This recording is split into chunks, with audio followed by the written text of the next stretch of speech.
अगर आपका सीए कोई फिनटेक ऐप या फिर आपके गांव का ग्रामीण डाक सेवक भी आपको रिटायरमेंट प्लानिंग के लिए पेंशन प्लान बेचने लगे तो क्या होगा? क्या इससे लोगों को रिटायरमेंट के लिए ज्यादा मदद मिलेगी या फिर गलत सलाह और मिस सेलिंग का खतरा बढ़ सकता है?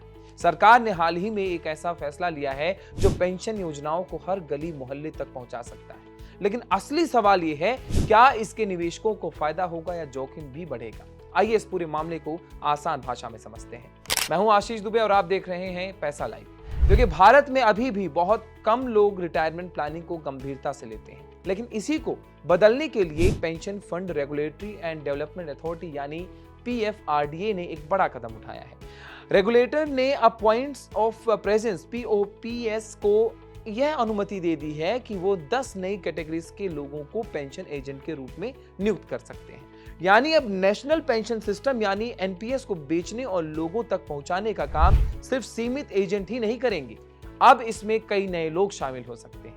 Chartered accountant, CA, fintech companies, ग्रामीण डाक सेवक और कुछ अन्य प्रोफेशनल कैटेगरीज। इसका सीधा मतलब है कि सरकार चाहती है कि NPS पेंशन प्लान ज्यादा से ज्यादा लोगों तक आसानी से पहुंचे। अगर इसे आसान शब्दों में समझे तो सरकार अब पेंशन प्लानिंग को बिल्कुल ग्रास रूट्स लेवल तक पहुंचाना चाहती है, ताकि गांव और छोटे शहरों में रहने वाले लोग भी रिटायरमेंट के लिए बचत शुरू कर दें। लेकिन यहाँ एक जरूरी नियम भी है।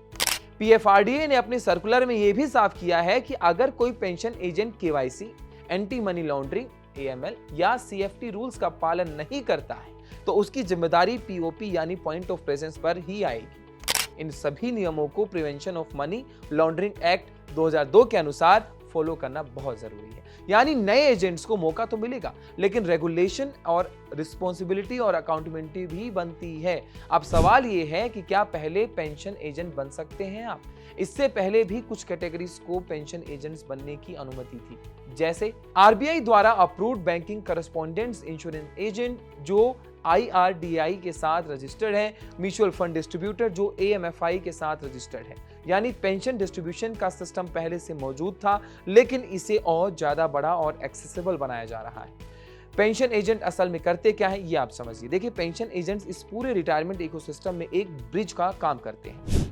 ये लोग संभावित निवेशकों को पेंशन स्कीम के बारे में बताते हैं, उन्हें NPS अकाउंट खोलने और निवेश करने में मदद करते हैं और खासकर रूरल और सेमी अर्बन एरियाज में अवेयरनेस बढ़ाते हैं। क्योंकि सच ये है कि भारत में बहुत से लोग अभी भी रिटायरमेंट प्लानिंग के बारे में ज्यादा नहीं जानते। गवर्नमेंट का असली मकसद क्या है ये आप समझिए।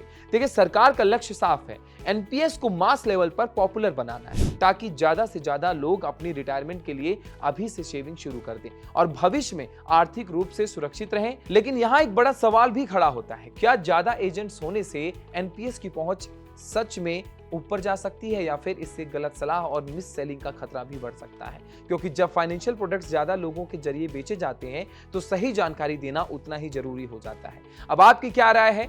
क्या आपको लगता है कि सरकार का यह फैसला रिटायरमेंट प्लानिंग को मजबूत करेगा या इसमें निवेशकों के लिए कुछ जोखिम भी छिपे हुए हैं? अपनी राय कमेंट सेक्शन में जरूर बताइएगा और अगर आपको ऐसे ही फाइनेंस और पॉलिसी से जुड़े आसान एक्सप्लेनर्स वीडियो पसंद आते हैं तो चैनल को अभी सब्सक्राइब कर लीजिए। मैं हूं आपके साथ आशीष दुबे और ये है पैसा लाइव।